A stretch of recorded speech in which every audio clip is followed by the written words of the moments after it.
Hello everyone, welcome to this series on literary terms and theories. And in this video, we are going to discuss the term anaclasis and rhythm in poetry. Anaclasis, derived from the Greek term meaning back bending, refers to the interchange of a long and a short syllable in verse. This subtle yet impactful poetic device has been employed throughout literary history to create rhythmic variation and to enhance the musicality of a poem. Though it may seem like a minor adjustment, anaclasis can significantly alter the flow and tone of a verse, demonstrating the intricate relationship between form and meaning in poetry. The basics of anaclasis. Anaclasis occurs when a poet intentionally swaps a long syllable for a short one, or vice versa, within a line or verse. In classical prosody, where syllable length was a key element of meter, this interchange could have pronounced effect on the rhythm of a poem. The long syllable, typically one that takes more time to pronounce, might be replaced by a short syllable, which is quicker and lighter in sound, or the opposite. This creates a back-bending effect, where the expected rhythmic pattern is momentarily altered. The term anaclasis suggests a bending or breaking of the regular metrical pattern, allowing poets to introduce a sense of variation or emphasis within their work. This technique can be particularly useful in maintaining the reader's or listener's interest, as the deviation from the expected meter adds an element of surprise or tension to the verse. Historical use of anaclasis. Anaclasis has its roots in ancient Greek and Latin poetry, where strict metrical patterns were the norm. Poets like Homer and Virgil, who worked within the constraints of dactylic hexameter, occasionally employed anaclasis to achieve specific effects. By substituting a long syllable for a short one, or vice versa, they could subtly shift the emphasis within a line, drawing attention to particular words or ideas. For instance, in Homer's Iliad, we see instances where a long syllable is substituted for a short one to create emphasis, as in the line, "Sing, O goddess, the anger of Achilles, son of Peleus." In the original Greek, this line's rhythm occasionally bends, where the strict dactylic meter allows moments of anaclasis, emphasizing Achilles' anger and the weight of the narrative.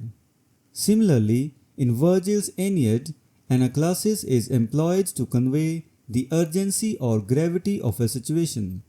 For example, Arma veriumque cano, Troiae quis primus ab oris.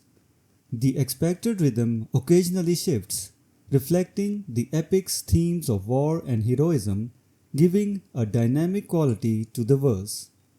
Anaclasis in English poetry. Though the rigid syllable lengths of classical languages do not directly translate to English, anaclasis has been adapted in English poetry through the manipulation of stress patterns rather than syllable length.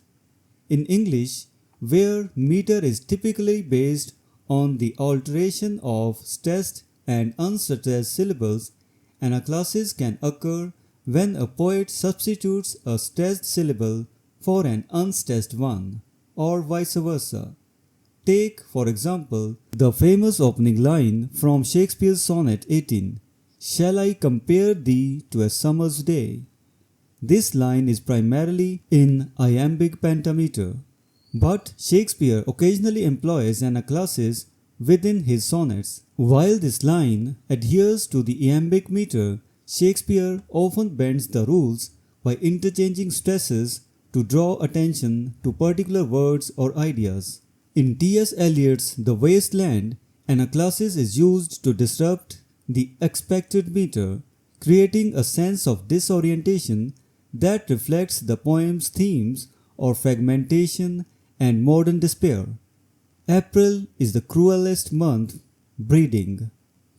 Here, the stress on cruelest breaks the expected rhythm, emphasizing the harshness and bleakness of the sentiment, making the reader feel the weight of the words. The effects and significance of anaclasis. The effects of anaclasis in poetry are both subtle and profound. By altering the expected rhythm of a verse, a poet can create a momentary disruption that captures the reader's attention. This disruption can serve various purposes, such as emphasizing a key word or phrase, conveying a shift in mood, or reflecting the natural rhythms of speech. Moreover, anaclasis highlights the flexibility of poetic form. It demonstrates that meter is not a rigid framework but a malleable structure that can be adapted to suit the needs of the poem. This adaptability is essential for creating verse that is both dynamic and expressive, allowing the poet to engage with the reader on multiple levels. Anaclasis also underscores the importance of sound in poetry. By playing with the length and stress of syllables, poets can create a more varied and musical experience for the reader. This focus on sound is one of the key aspects that distinguish poetry from prose, and anaclasis is one of the many techniques that poets use to explore the sonic possibilities of language. Conclusion.